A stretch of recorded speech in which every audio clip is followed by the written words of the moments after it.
You're watching Local 5 News. We are Iowa.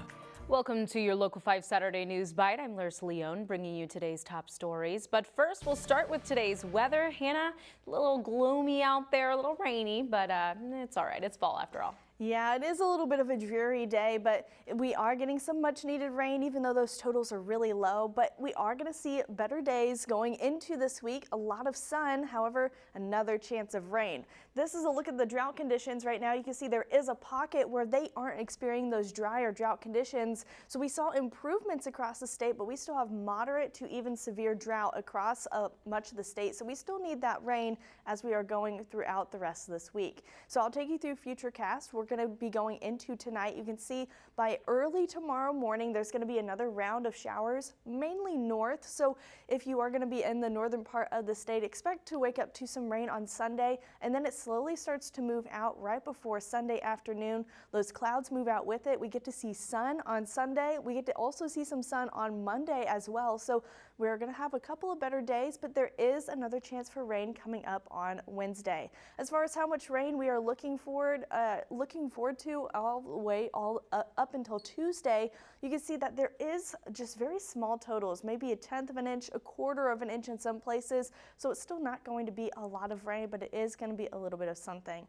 As far as those temperatures go, we are still pretty much really above average. We're getting close to that 10-degree above average mark, even going into a new week. But we are going to be able to see these cooler temperatures once we get closer to the end of the month, because this is the next 8 to 14 days. So we are still going to be seeing those warmer than average temperatures for a while, but things are expected to cool down. Right now, those cooler than average temperatures are far off towards the west coast still. They are still seeing those cooler temperatures, and some of them are pretty much enjoying it because they get to really feel like fall out there too. Now tonight, 46 degrees for your low. There is going to be a chance to have some isolated showers, but for the most part, a lot of it is going to be moving out, but it is going to be remaining cloudy. Tomorrow, we'll have a breezy start to our day, 58 degrees for your high, and we'll get to see that sun, but those clouds are going to be slowly moving out throughout the day, and we'll start out with some lingering showers up in the northern part of the state.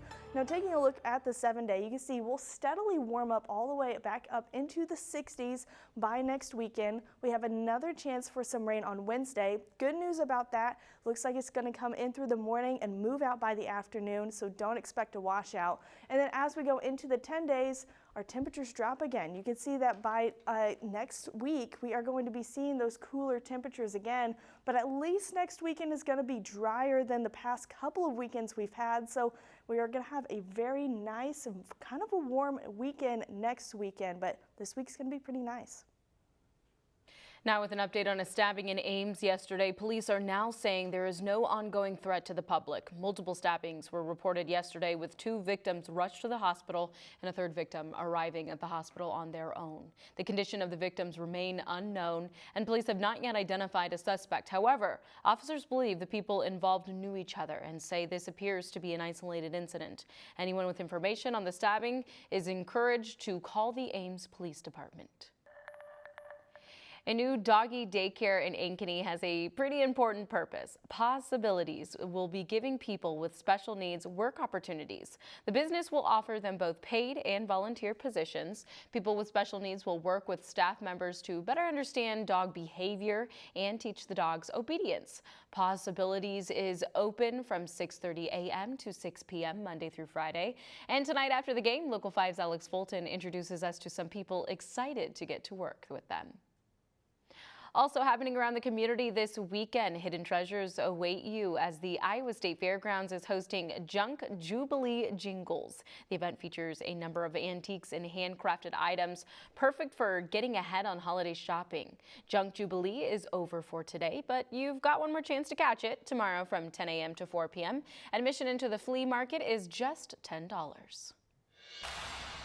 And last night, Iowa traveled out west for the first time in over a decade to take on a Big Ten newcomer, UCLA. Junior running back Caleb Johnson scored his 21st touchdown of the season on Iowa's opening drive, setting a new single-season program record. But UCLA was able to hold him to a season low, 49 rushing yards. Quarterback Brendan Sullivan got injured in the third quarter and was replaced by Jackson Stratton. He led a game-tying drive in the fourth quarter, but UCLA came out on top, 20-17. Perfect day to be inside and watch any games that are going on, all that football, the good stuff, because it's chilly. Yeah, it is definitely chilly, but we are going to see those warmer temperatures return going into this week, so it's not going to be too bad. All righty. Well, thank you so much for joining us. We'll see you back here right after that game.